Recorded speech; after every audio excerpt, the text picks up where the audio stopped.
Halo teman-teman, bantu channel ini untuk berkembang ya. Klik tombol subscribe dan jangan lupa untuk like and share video ini. Terima kasih dan selamat mendengarkan.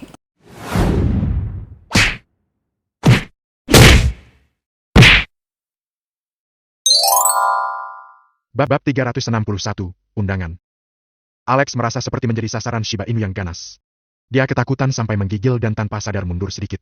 Akan tetapi, pada akhirnya, dia tetap maju dan berkata, "Tuan Raffi, Master bisa memilihku, tentu saja karena Master punya pertimbangannya sendiri. Bagaimana kita bisa berspekulasi tentang pertimbangan orang seperti dia? Aku sepenuh hati ingin menjadi muridnya, mohon Tuan izinkan aku masuk." Alex mengumpulkan keberaniannya dan maju selangkah lagi. Begitu dia melangkah, pisau Raffi sudah tergantung di depan jakunya. "Siapapun tidak boleh mendekat ke kedamaian surga." Seluruh tubuh Alex langsung bercucuran keringat dingin, tetapi dia masih menguatkan dirinya dan memegang pisaunya. "Kalau begitu Tuan Raffi tolong sampaikan ke dalam. Katakan saja, Alex datang untuk meminta bimbingan dan ingin bertemu Master. Aku tidak akan membantumu. Aku hanya akan membiarkanmu mati." Raffi sangat acuh tak acuh. Pisau itu secara bertahap menembus ke dalam daging Alex dan jejak darah pun mengalir di pisau itu. Hanya saja, Alex justru diam saja. "Kamu tidak takut mati?" Raffi mengerutkan kening. Selain tuannya sendiri, sepertinya Alex adalah orang pertama yang tidak takut akan pisaunya. Tuannya jelas karena kuat sekali. Lantas, Alex karena apa? "Aku takut mati."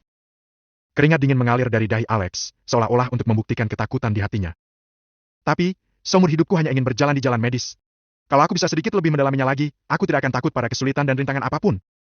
Alex terdiam sejenak, lalu menegakkan punggungnya. Dia berkata dengan tatapan tegas, "Niat kedatanganku untuk mencari jalan kebenaran." Raffi menyingkirkan pisau di tangannya. Tatapannya menunjukkan sedikit kekaguman pada Alex. Dia tidak menyangka, di dunia ini ada orang sekeras kepala seperti dirinya. Jika pihak lain itu seorang petarung, mungkin nantinya bisa berteman. "Mari ikut aku, Tuan sudah menunggumu." "Hah?" Alex terkejut. "Tuan Raffi, Anda barusan? Aku hanya agak kesal barusan. Kenapa kamu bisa mendapatkan warisan Tuan?" Raffi berkata dengan nada dingin. "Aku hanya mengujimu saja. Lalu, kalau aku benar-benar akan membunuhmu." Raffi sudah menyela sebelum Alex selesai berbicara. Jika Alex tidak memuaskannya, Raffi memang akan membunuhnya. Dalam hatinya, sekalipun warisan Ivan bukan warisan seni bela diri, warisan itu tetap saja tidak mudah didapatkan oleh sembarang orang. "Hei, Tuan Raffi jangan bercanda," ujar Alex. "Aku tidak bercanda." Alex menggigil dan tidak berani berbicara lebih banyak lagi. Dia mengikuti di belakangnya dan sampai ke sebuah villa. Di dalam villa, Ivan membimbing bayangan 5 bersaudara untuk berlatih. Selain itu, ada juga Doni yang sudah kembali dari pemulihan di keluarga Mak. Ketika Alex sampai, Ivan langsung memberinya diska lepas dan berkata dengan acuh tak acuh. "Semua yang kamu mau ada di sini. Beberapa teori pengobatan tradisional dan modern, pengalaman, dan beberapa resep. Semua ini tidak boleh bocor. Kamu bisa menggunakannya untuk bisnis, tapi tetap harus membantu orang biasa. Kamu tidak boleh menjualnya dengan harga selangit. Kamu harus tetap melaksanakan pengobatan gratis untuk menyelamatkan dunia dan menyelamatkan yang terluka. Kalau tidak, aku akan mengambil nyawamu." "Siap, Master." Alex berlutut dengan satu lutut dan mengambil diska lepas dengan kedua tangan. "Aku sudah bilang, aku tidak menerima murid. Kamu belum menjadi muridku.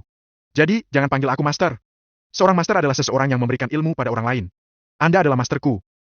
Alex sangat keras kepala, Ivan pun menghiraukannya. Tidak apa-apa asalkan Alex tidak menggunakan namanya untuk curang dan menghasilkan uang. Ivan menunjuk ke komputer yang berada tidak jauh dari sana. Dia berkata, "Ada komputer di sana. Kamu lihat saja isinya, kata sandinya ke 123.456. Alex menyunggingkan senyum. Kata sandinya, begitu asal-asalan? Alex memasukkan diska lepas itu ke komputer dengan tangan gemetar, memasukkan kata sandi, membuka file, dan mulai membacanya. Sementara Ivan terus mengajar bayangan 5 bersaudara dan Doni. "Oh, ternyata begitu, ya. Hahaha." Di samping itu, Alex tiba-tiba tersadar, tiba-tiba tercerahkan. Pukul ke-9. Raffi membawa masuk satu orang lagi. "Neki." "Tuan." Dia segera memberi hormat dengan tatapan sopan begitu melihat Ivan. "Ya." Ivan mengangguk lembut. "Mulai hari ini dan seterusnya, kamu akan menjadi kepala pelayan dan pengurus kedamaian surga. Kamu akan mengurus istri dan orang tuaku. Villa yang aku tempati juga akan dibersihkan olehmu. Adapun kebersihan dan tukang kebun seluruh daerah kedamaian surga, sebelum aku menemukan orang baru, kamu juga akan bertanggung jawab untuk itu. Tapi, kamu boleh mengatur orang luar untuk masuk." Neki terkejut dan mengerutkan kening. "Kenapa? Ada pendapat?" tanya Ivan. Bibir merah Neki memudar. "Tidak, Tuan, aku pasti akan menyelesaikan tugasku." Ibu, kakak, dan semuanya yang sedarah dengan dirinya diusir dari keluarga Don karena ayahnya, Andreas. Neki sudah jauh lebih dewasa sekarang. Dia tahu, jika dirinya ingin kembali ke posisi tinggi semula, pemuda di depannya cukup mampu untuk membantunya. "Baiklah, aku perkenalkan dulu. Ivan memperkenalkan bayangan 5 bersaudara kepada Nicky. Ini Erin, Nate, John, Jin. Mereka terkenal sebagai bayangan 5 bersaudara. Yang ini bernama Donnie. Mereka. Aku mengerti, hahaha. Ivan baru saja setengah jalan perkenalan, lalu Alex tiba-tiba tertawa terbahak-bahak lagi. Semua orang tak habis pikir sambil menatapnya. Barulah Alex menyadari hawa canggung itu dan berkata dengan menyesal. Maaf, kalian lanjutkan. Donnie adalah penjaga pintu dari kedamaian surga, bayangan 5 bersaudara itu penjaga keamanan di sini. Ivan terus memperkenalkan. Lalu dia menunjuk Raffi. Kamu tahu, dia pengikutku. Di sini dia jadi sopir. Setelah berkomunikasi dengan mereka, Ivan kembali ke villa untuk sarapan. Dia sekalian memperkenalkan bayangan 5 bersaudara. Donnie, Raffi, dan lainnya kepada ibu, kedua mertuanya, paman dan bibinya, Ellen, dan Cassie. Bukanlah hal yang mudah juga untuk selalu menyembunyikan mereka. Jadi, dia saling memperkenalkan semuanya, termasuk Nicky. Siapa sangka? Tepat setelah perkenalan, Mabel, sang ibu mertua mengeluarkan kata-kata jahatnya. Ivan, kuat sekali badanmu itu. Kamu bawa 6 perempuan lagi ke rumah, terutama Nona Don yang seksi ini. Sekilas saja dia terlihat begitu hebat dan baik-baik, bisa-bisanya dia bersedia menjadi pelayanmu. Apa dia bisa memasak? Jangan sampai meracuni kami. PVFT. Ellen hampir memuntahkan makanan di mulutnya. Dia pun cepat-cepat mencairkan suasana. Bu, ibu ini kenapa? Suamiku nggak mudah juga mendapatkan orang-orang kepercayaan. Ibu. Sudah. Ibu cuma bercanda. Selama 2 hingga 3 hari ke depan, Ivan terus mengajar seni bela diri kepada bayangan 5 bersaudara, Raffi, dan Donnie. Dengan bantuan semua jenis pil obat dan herbal, kemampuan mereka pun maju pesat. Terutama Donnie, yang sudah melompat dari tingkat dewa perang ke master tingkat ketiga. Bayangan 5 bersaudara juga naik ke petarung tingkat master. Ivan sendiri sedang mempelajari Liontin Giok yang diduga peninggalan ayahnya. Dia menemukan bahwa Liontin batu Giok itu sama dengan batu roh yang tercatat dalam metode kultivasi primordial. Batu roh mengandung energi dari roh yang kaya. Liontin Giok yang terbuat dari batu spiritual secara alami sama. Tetapi, kebanyakan orang tidak dapat secara langsung mengoperasikan dan menyerap energi dari roh. Oleh karena itu, Liontin Giok diukir dengan mantra dan dapat menggunakan energi dari roh di dalamnya untuk meningkatkan kekuatannya sementara. Tentu saja, metode ini tidak banyak berguna bagi Ivan. Hal yang paling langsung dan terbaik adalah mengubahnya menjadi penggunaannya sendiri. Butuh 3 hari untuk menyerap energi dari roh internal yang bersih. Pada hari dia selesai menyerapnya, dia melompat ke tingkat ke-9 periode penangkapan energi. Entah di mana aku bisa menemukan lebih banyak batu roh. Ivan menghela napas tak berdaya. Sebenarnya, dia sudah meminta keluarga Mac, keluarga Hasara, dan keluarga Simon untuk membantu mencari batu roh. Sayang sekali setelah sekian lama, hasilnya selalu nihil. Tepat saat menghela napas, ponsel Ivan tiba-tiba berdering. Telepon dari kepala keluarga Mac, Haley.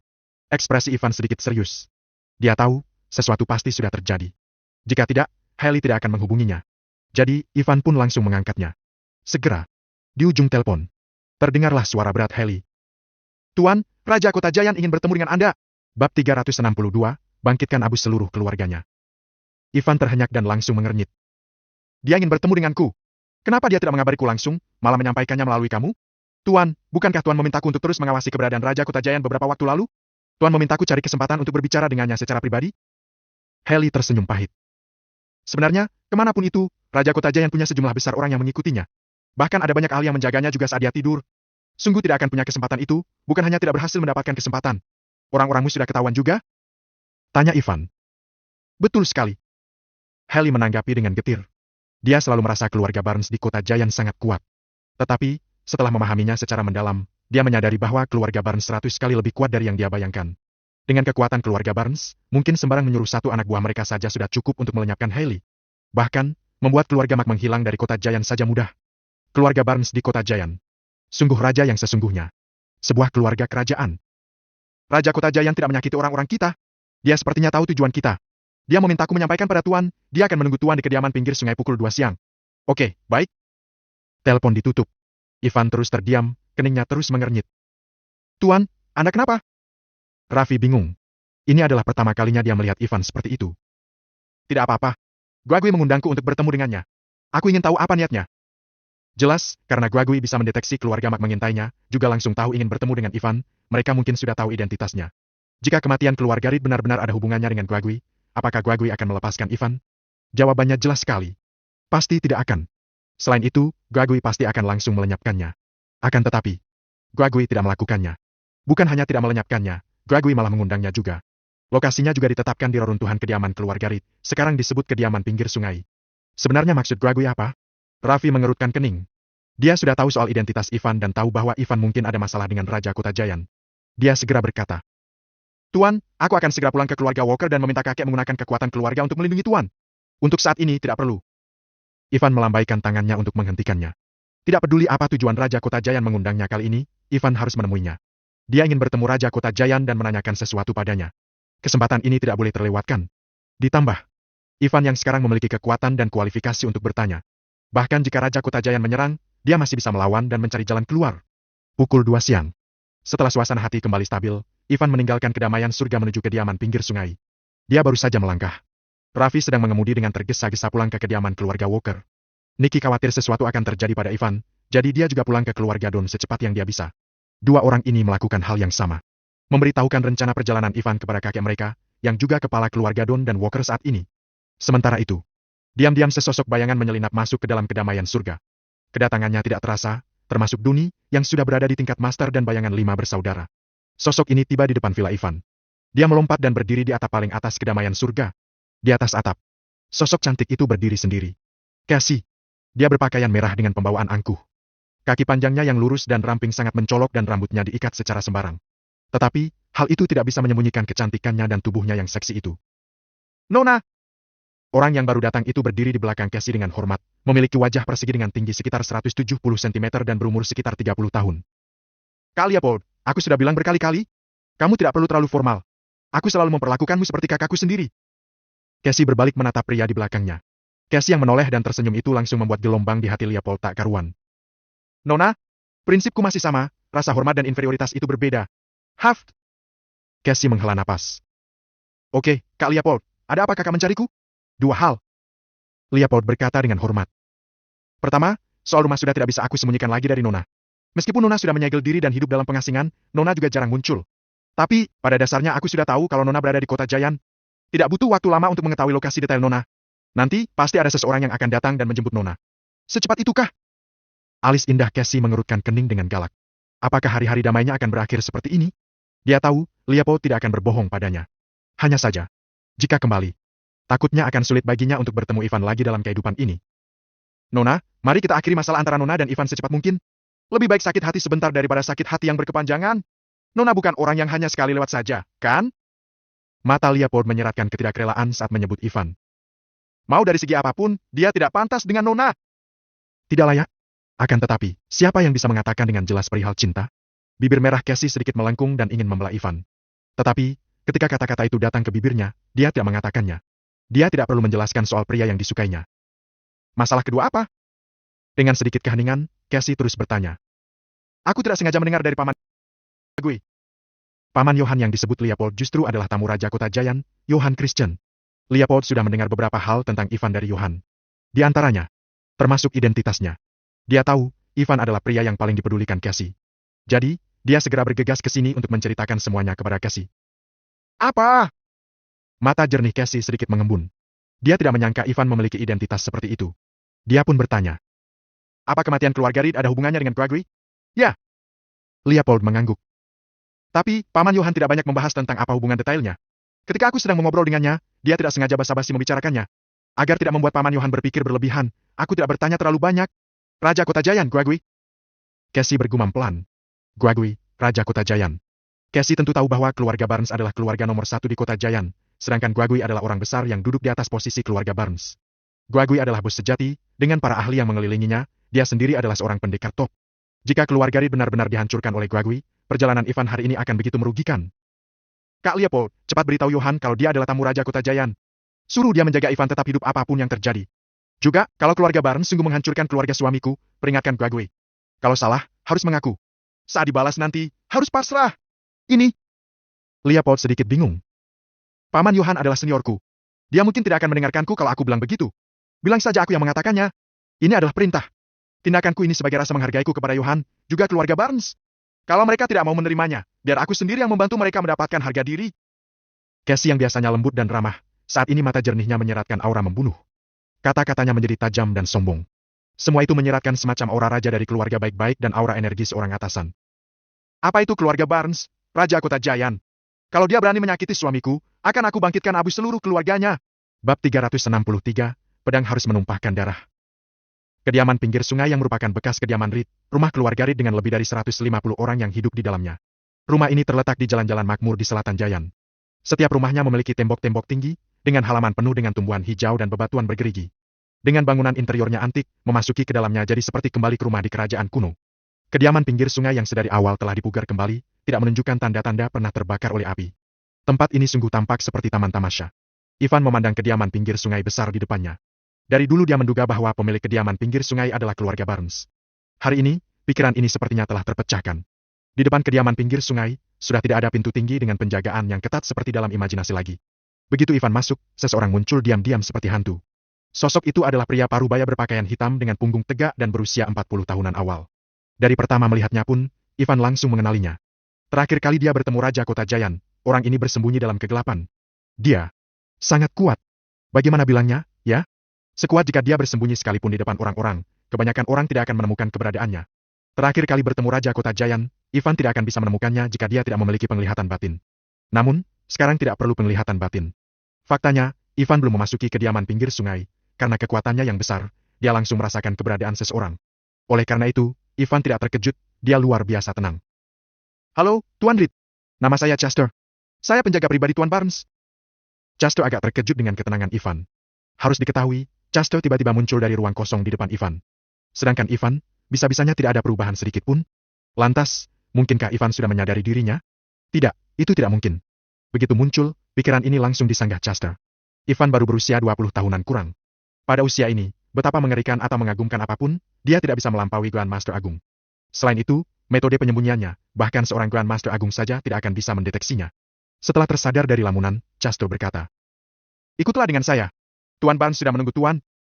Ivan mengikutinya tanpa mengucapkan sepatah kata pun. Meskipun dia biasanya banyak bicara, bahkan kadang-kadang suka usil, bercanda seperti itu, dia selalu serius dalam menghadapi hal besar. Dalam hatinya ada harimau yang mengendus ketika menghadapi peristiwa dan urusan besar. Dalam waktu kurang dari 5 menit, Chester membawa Ivan ke aula dan sampai di belakang Guagui tanpa mengucapkan sepatah kata pun. Di aula, Guagui sudah menyeduh secangkir kopi. Melihat Ivan masuk, dia tersenyum dan berkata, "Ivan, lama tidak bertemu. Kamu makin kuat saja. Raja Kota Jayan, kamu juga makin muda saja, hehe." Ivan bersikap wajar tanpa berlebihan. Dia menepikan kursi dan duduk di hadapan Guagui. Dia mengambil secangkir kopi yang dituangkan Guagui dan meminumnya. "Raja Kota Jayan mengundangku. Tidak mungkin hanya untuk minum kopi, kan?" Ketika berbicara, Ivan membuka penglihatan batinnya dan menelusuri lengan Raja Kota Jayan. Dia ingin mencoba melihat ada apa di bawah sarung tangannya. Namun, sama seperti terakhir kali, masih tidak terlihat juga. Guagui menatap Ivan. Wajah perseginya yang begitu sempurna dengan hidung mancungnya, tampak tidak marah dan angkuh. Meskipun dia tidak sengaja menunjukkan statusnya, dia telah berada di posisi tinggi untuk waktu yang lama. Aura energi yang dia kumpulkan selama bertahun-tahun masih membuncah dari dirinya. "Aku dengar, kamu ingin bertemu denganku. Jadi aku berinisiatif untuk mengundangmu. Kopi ini adalah spesial kelas atas. Orang biasa tidak akan mampu meminumnya." Raut wajah Guagui tampak ramah. Jelas-jelas dirinya mengeluarkan aura seorang atasan yang berjaga jarak dari bawahan. Tetapi, dia bertindak begitu ramah pada orang lain. Keramahan ini jelas sekali jarang muncul di hidupnya. Sambil berbicara demikian, Guagui menuangkan kopi lagi untuk Ivan. Namun, bagaimana bisa Ivan memiliki nafsu untuk minum kopi? "Ya, aku ingin bertemu denganmu. Ada sesuatu yang ingin aku tanyakan padamu." Tatapan Ivan tajam. Alih-alih minum kopi di atas meja, dia langsung ke intinya dan bertanya langsung. "Saat itu, apa kematian keluarga Reed ada hubungannya denganmu?" Matanya menatap Guagui dengan cermat, seperti tatapan elang yang ingin melihat Guagui luar dalam. Penampilan ini sebenarnya membuat Guagui merasa sedikit terperangah. Seketika, pikirannya terguncang dan gelisah. Bagaimanapun juga, Raja Kota Jayan adalah Raja Kota Jayan, jauh dari sebanding dengan petarung berstatus rendah seperti Sajito. Segera, Guagui pun kembali memulihkan pikirannya di bawah sorot mata Ivan. Namun, hatinya masih terkejut. Harus diketahui, dia telah hidup selama 50 tahun, tetapi ini adalah pertama kalinya seseorang dapat mengintimidasinya hanya dengan satu tatapan. Guagui menyeruput secangkir kopi, lalu baru menjawab Ivan. "Ya, kematian keluarga Reed ada hubungannya denganku." Wush! Guagui baru selesai menjawab pertanyaan Ivan. Tiba-tiba, suara tebasan pedang terdengar. Sebuah pedang tergantung di antara kening Guagui hampir bersamaan saat dia selesai berbicara. Kecepatannya tinggi sekali. Kejadiannya hanya kurang dari setengah detik. Pedang jiwa Dragon Fire. Ivan jarang mengorbankannya, karena dia belum bertemu musuh yang layak untuk pedangnya. Ujung pedang berjarak hampir 0,001 mm dan akan menusuk ke dalam kening Raja Kota Jayan. "Lancang sekali kamu!" Chester terkejut dalam hatinya. Dia tidak menyangka Ivan begitu tegas. Ivan akan langsung bertindak begitu tidak mendapatkan jawabannya. Chester bahkan tidak mengerti bagaimana pedangnya muncul. Tetapi, dia tidak bisa terlalu banyak berpikir. Sebagai penjaga pribadi Raja Kota Jayan, dia adalah orang pertama yang maju berhadapan dengan siapapun yang berani mengusik Raja Kota Jayan. Dengan sebuah teriakan, Chester melesat dalam sekejap tepat saat pedang jiwa Dragon Fire hendak melukai Guagui. Chester meledakkan aura energi yang menakutkan. Dia segera meninju pedang milik Ivan. Terlihat jelas aura tinjunya mengalir dan berubah menjadi hitam bersih, seperti baja dan tulang besi, yang tiba-tiba mendarat di tubuh pedang Ivan. Pedang lurus Ivan menerima pukulan keras ini. Pedangnya sedikit miring dan melewati kepala Guagui. Tetapi, meski begitu, masih meninggalkan bekas darah panjang di pelipisnya. Selama kejadian ini, Guagui sama sekali tidak menghindar. Dia masih begitu tenang, seolah dia tahu tidak akan terjadi apa-apa padanya.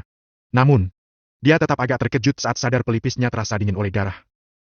Kamu berani menghalangiku? Ivan memelototi Chester dan meraih tinju hitamnya dengan satu tangan dan menghempaskannya seperti tembakan. Duar! Chester hanya merasa tubuhnya seolah tak berbobot. Sekalipun kesiapan dirinya sudah di puncak, dia sama sekali tak mampu melawan. Tubuhnya terpental keras keluar gerbang, hingga menimbulkan beberapa retakan pada marmer yang tenggelam ke bawah. Chester tersentak kesakitan dan membalik badannya. Dia hendak maju dan bertarung lagi, tetapi Raja Kota Giant berkata, "Seni gerakan pedang ini sengaja ditunjukkan padaku.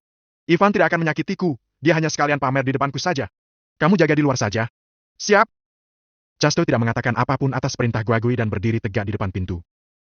"Kenapa kamu tidak bersembunyi?" Ivan menyingkirkan jiwa Dragon Fury dan bertanya pada Guagui. "Kamu tidak berniat membunuhku. Kenapa aku harus bersembunyi?" Guagui bersikap alami dan menyesap kopi lagi. Setelah itu, dia menarik tisu di atas meja dan menyeka darah di wajahnya. "Tapi, aku sedikit menyesalinya. Seharusnya aku bersembunyi. Setelah beberapa dekade, ini pertama kalinya aku berdarah. Pedangku harus minum darah ketika aku mengeluarkannya," kata Ivan samar. Pedangnya memang hanya untuk kejutan saja. Namun, jika tidak ada darah, apa masih bisa disebut kejutan? Bab 364, lihat apa kamu punya kemampuan. Guagui tampaknya sama sekali tidak keberatan dengan cedera dan pendarahan, dia pun mulai membuat kopi lagi. Membuat kopi itu rumit dan membosankan, tetapi dia menikmatinya. "Ivan, harus kuakui tindakanmu dalam memberi kejutan sangatlah berhasil. Setidaknya dari tindakan barusan, aku jadi tahu. Hari ini, kalau aku tidak mengutarakan hal memalukan ini, aku tidak akan bisa meninggalkan kediaman pinggir sungai dengan mudah. Tapi, kamu tidak perlu menggunakan pedangmu. Aku hanya mengajak Chester untuk bertemu denganmu. Aku ingin memberitahumu sesuatu. Tapi sebelum itu, aku punya dua pertanyaan untukmu." "Apa itu?" tanya Ivan. "Di mana kamu mengeluarkan pedang barusan?" Ini adalah keraguan Guagui. Guagui tidak hanya tidak tahu saat Ivan menarik pedang, dia juga tidak paham saat Ivan menyimpan pedang itu kembali. Dia hanya membalik telapak tangannya dan pedang itu menghilang. "Rahasia." Guagui pun terdiam. Setelah itu, Guagui melanjutkan. "Nak, aku mengagumimu karena kamu cukup keras kepala. Lalu, aku akan mengajukan pertanyaan kedua. Bagaimana kamu mengetahui bahwa aku ada hubungannya dengan jatuhnya keluarga Reed?" Ivan masih tidak menjawab. Guagui tersenyum percaya diri, lalu mengambil setumpuk dokumen dari samping dan meletakkannya di depan Ivan. "Di Kota Giant, ada banyak hal yang bisa aku ketahui selama aku ingin tahu." Ivan mengambil dokumen itu dan membukanya satu persatu. Dokumen itu ternyata berisi sejarah hidup Ivan. Tumbuh bersama ibunya, dia pergi ke Universitas Kedokteran Giant untuk belajar, lalu Patty mengkhianatinya, Augeas kembali, lalu Ivan menikah dengan Ellen. Di antara data itu, bahkan tahu bagaimana Ivan mengenal guru kamp, bagaimana mengenal direktur grup Raspen, Lard, dengan Halley, juga bagaimana berteman dengan keluarga Havland. Semuanya ada dalam data itu. Dokumen tebal itu menceritakan semua kejadian di masa lalu Ivan. Guagui menyelidiki Ivan sampai sedetail ini. Satu-satunya hal yang tidak begitu rinci adalah masalah dengan keluarga Don dan Walker. Tidak mengherankan, keluarga Don dan Walker yang merupakan dua keluarga bangsawan utama ini sangatlah kuat. Banyak hal hanya bisa diselidiki secara garis besar oleh Raja Kota Giant ini, tetapi tidak bisa secara detail. "Aku tahu tidak sopan melakukan ini. Aku juga jarang menyelidiki orang seperti ini. Tapi, mengenai kamu, aku harus mencari tahu dengan jelas, apa kamu benar-benar keturunan keluarga Reed? Tanpa informasi ini, aku tidak akan mau bertemu denganmu." Raja Kota Giant melihat ketidaksenangan Ivan dan tersenyum. "Dari analisis informasi, orang yang bisa memberitahumu tentang masa lalu itu Augeas, kan?" "Ya." Ivan tidak menyangkalnya. "Keluarga Reed menghilang dari Kota Giant. 80% dari industri, termasuk kediaman pinggir sungai ini, semuanya milikku. Sungguh, aku merasa sangat heran juga." Guagui berkata. "Tapi hari ini aku ingin memberitahumu. Waktu itu, keluarga Reed ditarik untuk kerja sama oleh ayahku. Ada banyak industri yang mayoritas sahamnya dikuasai keluarga Barnes. Dengan tidak adanya ahli waris, beberapa dari industri itu ada yang disita, ada pula yang memang milik keluarga Barnes. Itu wajar dan legal. Keluarga Reed dibantu bangkit oleh keluarga Barnes? Tentu saja." Guagui sedikit bangga. Tanpa bantuan keluarga Barnes, bagaimana bisa keluarga Reed dalam waktu 30 hingga 40 tahun melewati beberapa generasi keluarga orang lain, bahkan setingkat lagi hampir berhasil menjadi sebuah keluarga bangsawan? Ivan tampak tidak peduli. Memang, menurut informasi yang Ivan dapatkan dari Johnny, keluarga Reed memang menjadi keluarga kaya dan berkuasa teratas di Kota Giant dalam hampir 40 tahun. Jika mereka memiliki 3-5 tahun lagi, mereka akan berada di antara keluarga bangsawan. Dengan kecepatan seperti itu, sungguh tidak mungkin tanpa bantuan. Contohnya, Ivan misalnya. Meskipun dia cukup kuat sekarang, sisi hebatnya hanya sebatas keluarga kecil kaya dan berkuasa dalam wilayah lingkungan keluarga. Sebab, selain kekuatannya, Ivan hanya memiliki uang tunai lebih dari 400 triliun rupiah. Industri yang dimilikinya pun hanya grup ras penerial estat. Keluarga bangsawan benar-benar dapat mengontrol keberadaan sumber kehidupan kota, seperti industri militer keluarga Mack, pemeliharaan air keluarga Don, minyak keluarga Walker, dan lain-lain. Salah satu dari mereka termasuk dalam industri yang dapat memengaruhi mata pencaharian dan sumber kehidupan masyarakat. Selain itu, anggota keluarga memiliki posisi tinggi di pemerintahan juga. Satu saja syarat ini tidak terpenuhi, mereka tetap tidak bisa disebut keluarga bangsawan. Tentu saja, Ivan tidak tertarik pada keluarga bangsawan. Dalam pandangannya, kultivasi di atas segalanya. Tidak peduli apa itu memengaruhi mata pencaharian orang. Selama dia cukup kuat, keluarga bangsawan hanyalah cermin yang akan pecah jika dipukul. Informasi tentang kerjasama dengan keluarga Reed masih disimpan di rumah. Kalau kamu tertarik, aku bisa menyuruh seseorang membawakannya padamu. Intinya adalah kamu harus percaya padaku. Lagi pula, dengan statusku, mudah untuk memalsukan sebuah dokumen, bukan? Gregory terus tersenyum. Apa yang bisa aku katakan adalah alasan kenapa keluarga Barnes mendukung keluarga Reed saat itu adalah karena kakekmu menikahi seorang istri muda, yaitu nenek kandungmu. Dia berasal dari keluarga Calvely. Keluarganya sangat menentang pernikahan itu dulu. Kebetulan, keluarga itu punya masalah dengan keluarga Barnes, jadi ayahku siap membuat mereka kesal. Selain itu, kakekmu berbakat dan sangat baik hati. Lalu, ayahmu memiliki penampilan seorang petarung. Singkatnya, berbagai alasan berpadu pada kerja sama antara kedua keluarga. Kakekmu tidak mengecewakan ayahku juga dan membawa banyak keuntungan bagi keluarga Barnes. Tidak masalah kalau keluarga Reed dibantu oleh keluarga Barnes kalian. Ivan menyela Gregory dan memindahkan pandangannya ke tangannya. Kalau apa yang kamu katakan benar, lepaskan saja sarung tanganmu dan kamu akan tahu sendiri. Gerakan tangan Raja Kota Giant tiba-tiba berhenti, keningnya sedikit mengernyit.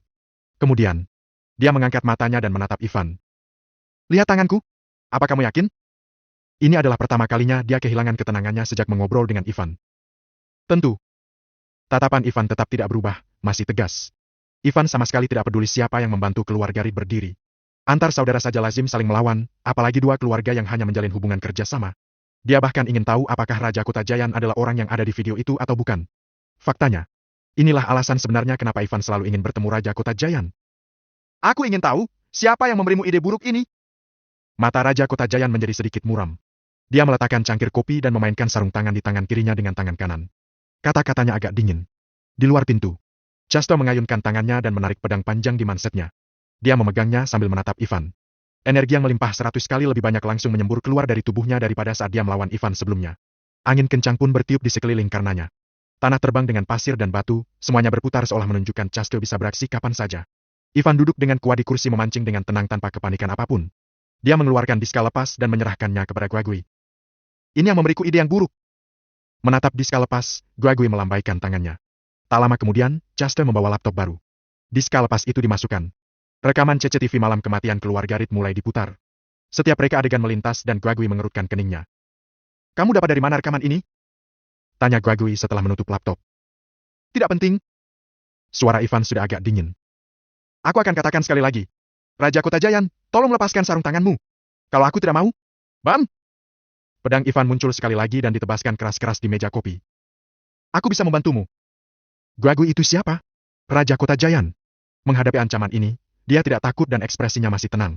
Dia menatap Ivan. Mari kita lihat apa kamu punya kemampuan ini atau tidak. Bab 365, Kebenaran. Gregory, Raja Kota Giant yang sebelumnya masih ramah, tiba-tiba menjadi serius.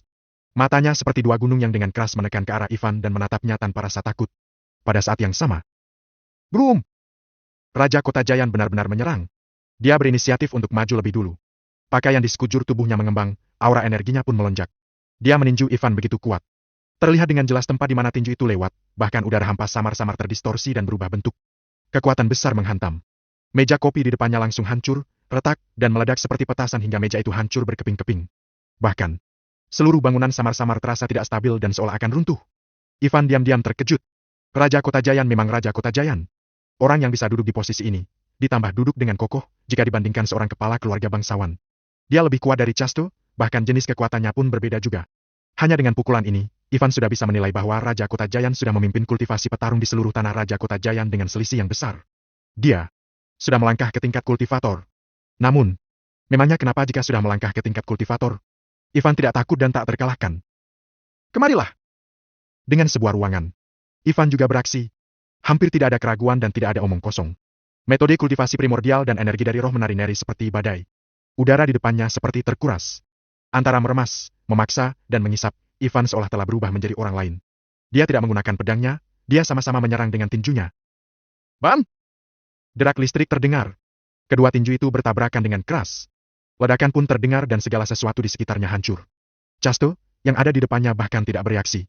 Dadanya turut terpukul oleh gelombang ini, hingga menyebabkan tubuhnya terpental. Kamu hebat sekali, jauh melampaui ekspektasiku. Guagui terkejut ketika dua pukulan itu bertabrakan. Dia sudah mengeluarkan 50% kekuatannya dalam pukulan ini, tetapi Ivan tidak terluka dan sama-sama mengimbangi serangannya. Pada usia kurang dari 20 tahun, prestasi seperti itu sungguh luar biasa. Oh, iya? Ivan menyeringai. Sayangnya, kamu malah orang tak berguna yang membuatku sangat kecewa, tunjukkan semua kekuatanmu. Ekspresi Guagui tampak terhenyak, dia tidak tahu apa yang sebenarnya terjadi. Tiba-tiba, dia menyadari bahwa dalam 0,01 detik itu Ivan meninju lagi. Kekuatan Ivan tiba-tiba meningkat. Bagaimana menjelaskannya? Ya, jika pukulan sebelumnya adalah gelombang, pukulan ini adalah tsunami. Boom! Refleks terkondisi seolah memiliki memori otot dan Guagui pun meninjunya lagi.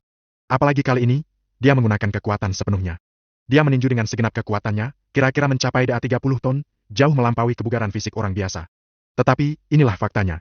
Tinju yang menakutkan, seperti helikopter yang menghantam tanah dengan keras, angin menderu di dalam ruangan hingga menimbulkan pemandangan yang mengejutkan. Sebaliknya, pukulan Ivan terlihat lebih biasa. Akan tetapi, Guagui dapat dengan jelas merasakan teror di dalamnya. Dia sudah harus mengatakan bahwa dia menggunakan 100% kekuatannya untuk menyerang. Tetapi, itu lebih seperti pertahanan daripada serangan. Lagi-lagi, dua tinju saling bertabrakan. Bruk! Bruk! Jelas, lengan Guagui langsung cacat dan cekung seperti selembar kertas. Lengannya yang dipelintir langsung berubah menjadi gumpalan kertas bekas, sementara tinju Ivan masih bergerak maju, dan maju lagi. Ban! Raja Kota Giant terpental dan menabrak dinding di belakangnya. Dinding itu pun langsung runtuh dan membuat lubang besar. Dia terpental dari dalam sana sejauh 30 meter, merobohkan pohon, dan berguling beberapa kali sebelum sekuat tenaga menstabilkan diri. Tuan Dans! Chasto kaget dan cepat-cepat mendatangi Raja Kota Giant. Dengan mata memerah, dia berkata, Tuan Barnes, bagaimana keadaan Anda? Jelas, aku sangat tidak baik-baik saja. Seluruh tangan Guagui yang meninju Ivan tidak lagi berguna. Pakaiannya compang-camping dan tubuhnya yang kuat penuh dengan darah. Begitu dia selesai berbicara, dia memuntahkan seteguk darah dan merasakan isi perutnya seolah hancur. Namun, meski begitu, sepasang sarung tangannya masih utuh. Ivan, aku akan membunuhmu. Chasto sangat marah dan matanya memerah. Dia menarik pedangnya dan hendak bergegas untuk melawan Ivan. Berhenti! Guagui buru-buru menahannya dan berkata dengan senyum pahit. Kamu, bukan lawannya. Bagaimana? Sementara itu, Ivan sudah muncul di depan Guagui seperti hantu. Dia menatap sarung tangan yang masih utuh dengan agak terkejut. Raja Kota Giant, aku ingin tahu apa aku memenuhi syarat untuk melepas sarung tangan itu? Tentu saja. Guagui menatap Ivan, di hatinya sudah muncul gelombang badai. Ivan. Sungguh menakutkan.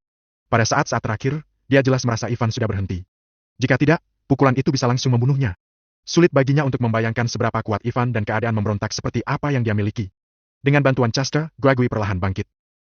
Chasto, bantu aku melepasnya. Biarkan Tuan Reed melihat, apa aku pembunuh yang menghancurkan keluarga Reed atau bukan. Panggilan Guagui untuk Ivan telah berubah dari Ivan menjadi Tuan Reed. Panggilannya ini menunjukkan sedikit lebih banyak rasa hormat. Tuan Barnes. Chasto ragu-ragu. Lepas. Ekspresi Guagui sudah penuh keyakinan. Baiklah. Chasto perlahan melepaskan sarung tangan dari tangan Guagui. Segera, sorot mata Ivan agak berubah. Di bawah terik matahari, lengan logam bersinar terang dan posisi lengan logam ke siku berhenti tiba-tiba. Lebih jauh ke atasnya adalah lengan, tetapi lengan itu kurang lebihnya aneh. Lengan itu setengahnya saja yang normal, lalu bentuknya pun aneh. Ivan tertegun. Sebenarnya, saat tinju mereka bertabrakan, Ivan sudah merasakan tangan Guagui itu berbeda. Ditambah, tampaknya Guagui itu galak dan memimpin, tetapi sebenarnya tidak ingin membunuhnya. Dia menduga, Raja Kota Giant bukanlah sosok yang memiliki 6 jari dalam rekaman itu. Tetapi, Ivan tetap saja tidak menyangka ternyata tangan Guagui seperti ini bentuknya. Tuan Reed, apa Tuan bisa melihatnya dengan jelas? Guagui mengenakan sarung tangannya lagi dan kepalanya sedikit terkulai. Aku terlahir dengan kelainan bawaan. Sejak aku lahir, aku tidak punya lengan. Aku ditangisi oleh anggota keluargaku. Untungnya, keluargaku baik, dan aku bisa membentuk lengan logam untuk menggantikan tanganku. Selain itu, aku bisa mengatasi semua kesulitan selangkah demi selangkah. Hari ini, aku sudah berhasil naik takhta menjadi Raja Kota Giant. Raja Kota Giant tidak banyak bicara tentang masa lalu, tetapi Ivan bisa mendengar kesulitan dan penderitaan yang tersirat. Terlahir cacat saja sudah jauh di belakang orang lain. Dalam keadaan seperti itu, tidak merendahkan diri sendiri saja sudah bagus. Tetapi, Raja Kota Giant malah bisa mengambil tempat pertama dalam keluarga Barnes dan membuatnya naik pangkat ke posisi Raja Kota Giant. Setiap orang punya rahasia, sama sepertimu. Setelah dicampakkan, keberuntunganmu tiba-tiba berubah dan kamu naik selangkah demi selangkah. Rahasia yang ingin aku sembunyikan adalah sepasang lengan ini. Lengan ini adalah rasa sakit dan kelemahan fatalku. Jadi, selama bertahun-tahun, tidak peduli kapanpun dan dimanapun, aku selalu memakai sarung tangan ini. Bab 366, Kehidupan. Kamu tidak perlu kasihan padaku. Kenyataan selalu lebih indah dari cerita. Banyak hal dalam kehidupan besar manusia tidak sesuai dengan harapan. Ada beberapa hal yang tidak ingin dihadapi, tapi harus dihadapi. Ada yang tidak ingin diterima, tapi harus menerimanya. Segera, Raja Kota Giant pulih dari rasa sakit dan kondisi pikirannya juga kembali normal. Maaf, Tuan Reed, aku bukan orang berjari 6 yang kamu cari. Aku sudah mengecewakan Tuan. Ivan tidak mengatakan dirinya mencari seseorang yang memiliki 6 jari. Tetapi, Guagui secara alami bukan orang biasa karena dia bisa sesukses hari ini dengan kecacatan yang dialaminya. Setelah menonton rekaman itu, sebenarnya, dari awal Raja Kota Giant sudah tahu tujuan kedatangan Ivan. Kenapa kamu tidak bilang dari awal? Tanya Ivan. Guagui berkata. Dari awal, kamu juga tahu bukan aku yang kamu cari. Tapi, bukannya berhenti menyerang, kamu malah meninjuku lagi, bukan? Ivan menggosok ujung hidungnya dengan agak malu. Selain itu, aku benar-benar penasaran kenapa kamu selalu memakai sarung tangan. Ada beberapa hal yang hanya tebakan saja dan perlu dilihat dengan mata kepala sendiri untuk membuktikannya. Kalau tebakannya salah, Raja Kota Giant, kerugiannya lebih besar daripada keuntungannya, bukan? Guagui balik bertanya. Jadi, Tuan Reed tidak akan percaya apa yang aku katakan, bukan? Setelah beberapa saat, Guagui menambahkan. Kalau kamu ingin melihat rahasia orang lain, kamu harus membayar sejumlah harga atau kamu dapat menunjukkan kekuatan yang cukup. Jelas, kamu sudah melakukan yang terakhir. Kurasa aku sudah bisa membicarakannya baik-baik. Begitu keduanya membicarakan hal ini, mereka sudah berada di level yang sama. Tidak seperti sebelumnya, Raja Kota Giant selalu menganggap dirinya superior dan selalu menganggap Ivan sebagai generasi muda dan juniornya. Sampai saat ini. Baru setelah itu, Raja Kota Giant benar-benar mengakui kemampuan Ivan. Apalagi pengakuan itu melebihi harapannya. Itu tidak ada hubungannya dengan usia atau status. Semuanya hanya tentang kekuatan. Ivan sudah jauh melampaui dirinya. 3 menit kemudian, keduanya sampai di sebuah pavilion. Sebenarnya hanya ada 3 hal yang ingin ditanyakan padamu hari ini. 2 di antaranya adalah yang ingin kamu ketahui, yang ketiga adalah aku ingin meminta bantuan Tuan Reed. Baru sekarang Guagui benar-benar mengungkapkan niat sebenarnya. Sebelumnya, alasan kenapa dia lebih dulu meninju bukan hanya karena kelancangan Ivan dan untuk mengeksplorasi rahasianya, juga karena dia ingin menguji bagaimana kekuatan Ivan. Selama Ivan bisa mengambil alih 50% kekuatannya, dia akan mengatakan tujuan sebenarnya mengundang Ivan. Namun, dia hampir terkapar dan meninggal di sini. Ivan memandang lurus, sampai saat berikutnya baru serius memasuki topik itu. Tuan Barnes, silakan katakan. Raja Kota Giant melambaikan tangannya. Chester mengambil beberapa dokumen baru. Guagui menyerahkan amplop itu kepada Ivan. Di dalam amplop, setiap lembarnya berisikan foto mayat. Di foto-foto itu ada mayat. Melihat orang di foto itu, Ivan tampak kaget dan berseru. Kura-kura tenang! Orang di foto itu sebenarnya adalah salah satu dari 4 penjaga Augeas. Kura-kura tenang! Ivan belum pernah melihat langsung kura-kura tenang, tetapi dia sudah melihat fotonya. Tidak diragukan lagi, itu memang kura-kura tenang. Benar. Guagui mengangguk. Itu salah satu dari 4 penjaga Augeas, kura-kura tenang. Dia sudah mati! Ivan mengerutkan kening. Bukankah dia bilang jika kura-kura tenang telah memberontak? Kenapa dia tiba-tiba? Setelah menyelidiki identitasmu, aku juga akan menyelidiki orang-orang di sekitarmu. Kata Guagui perlahan. Kamu ada kontak yang dekat. Kecuali gadis bermarga Madison yang tidak aku temukan informasinya, yang lainnya mudah untuk diselidiki. Setelah pertempuran di Pulau Ban, penjaga Augeas hilang. Tentu saja, aku juga akan memeriksa sampai rinci. Coba kamu tebak di mana kita menemukannya. Tanpa menunggu Ivan bertanya, Guagui berkata. Di laut. Dia dibunuh dan dibuang ke wilayah laut Pulau Ban. Tidak mudah menemukannya. Butuh banyak tenaga kerja dan sumber daya material. Kalau tidak salah tebak, rekaman itu diberikan dari Augeas juga, bukan? Guagui berkata.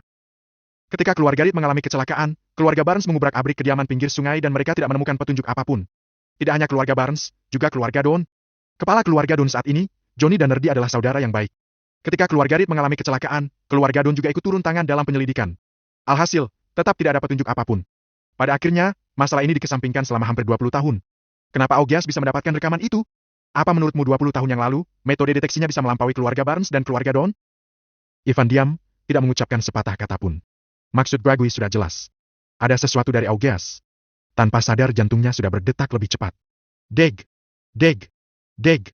Dalam benaknya, dia dengan hati-hati mengingat penampilan Augeas dan berbagai adegan dengan Augeas seperti bermain film dan memutarnya kembali. Alisnya pun berkerut makin kencang. Dalam hubungannya dengan Augeas, dia sepertinya tidak merasakan hal tidak beres sedikit pun. Jika dia ada yang tidak beres, apa dia perlu menampakkan diri? Terus saja bersembunyi. Jika ada yang tidak beres dengannya, kenapa dia bahkan mengeluarkan rekaman CCTV itu? Tidak bisakah dia mengatakan bahwa tidak ada petunjuk apapun? Jika ada yang tidak beres dengannya. Ada banyak pertanyaan yang membuat Ivan tidak paham, tetapi pernyataan Guagui juga bagus. Kenapa Guagui, yang sendirian, bisa menemukan petunjuk yang tidak ditemukan oleh keluarga Barnes dan keluarga Don? Juga, dihubungkan dengan pernyataan Sajito, sekelompok orang yang membunuh keluarga Reed menyeret ayahnya, juga membuat seseorang yang berpura-pura menjadi ayahnya hampir dipenggal. Kenapa mereka harus melakukan ini? Mereka menghancurkan semua bukti, juga tidak perlu menemukan seseorang untuk berpura-pura menjadi orang lain. Lantas, apa hanya karena demi menunjukkan sebuah mayat dari kobaran api itu? Sungguh tidak perlu. Hanya ada satu penjelasan. Sandiwara. Sebuah sandiwara secara alami akan ada tujuan objek yang akan menjadi penontonnya. Mereka membunuh secara diam-diam, siapa yang bisa melihatnya? Selain rekaman pengawasan, tidak ada orang lain. Adapun pengawasan, Augeas bisa melihatnya, begitu juga Ivan. Bahkan sekarang setelah dipikir-pikir, orang dengan 6 jari itu mungkin palsu dan tidak pernah ada juga. Selain itu, kematian keluarga Reed sangat aneh. Lebih baik mengatakan mereka telah diracuni dan pingsan sebelumnya, karena anggota keluarga Reed dalam rekaman itu meninggal dengan sangat damai. Pedang pembunuh jatuh dan tidak ada tanda-tanda pemberontakan. Secara logika, kejadiannya tidak mungkin terjadi seperti ini. Mana mungkin seluruh keluarga Reed tidak sadar sedang diracuni. Hanya seseorang dengan status tinggi dalam keluarga Reed yang bisa melakukannya. Augeas adalah sobat dekat kakeknya, setara dengan Sajito dan Johnny. Punggung Ivan terasa dingin. Pembunuh yang dia cari selama ini, benarkah Augeas? Melihat Ivan tidak berbicara untuk waktu yang lama, Guagui mengeluarkan dokumen lain lagi. Ini tentang Augeas. Dia dulunya adalah tokoh penting dalam keluarga Reed. Setelah bergabung dengan tentara, dia berulang kali membangun prestasi luar biasa dan berulang kali dipromosikan. Sepanjang jalan menuju gelar Dewa Perang yang dikagumi banyak orang, ternyata jalannya sangatlah lancar. Ini adalah hal pertama yang akan aku katakan padamu. Dari semua bukti, Augeas banyak hubungannya dengan jatuhnya keluarga Reed. Tentu saja, ini memang terkait dengan keluarga Barnes kami. Kalau bukan karena dukungan keluarga Barnes, keluarga Reed mungkin tidak akan mengalami musibah ini. Pikiran Ivan berantakan sampai wajahnya menjadi sedikit pucat. Sebagian dari tanda-tanda menunjukkan bahwa Augeas benar-benar peduli padanya. Semua yang ada di depannya menunjukkan bahwa Augeas tidak akan pernah bisa lepas darinya. Pikirannya penuh dengan keraguan dan kontradiksi. Saat itu, sulit membedakan yang benar dan yang salah dan bahkan lebih sulit untuk menerimanya. Kopi bisa membuat orang tenang. Tuan, minumlah secangkir kopi ini untuk menenangkan pikiranmu. Tuan hanya perlu bertanya pada Augeas untuk menuntaskan keraguanmu. Guagui melihat wajah suram Ivan dan menuangkan secangkir kopi untuknya. Kemudian dia juga mencicipinya. Dia meletakkan cangkir kopi dan berkata dengan santai.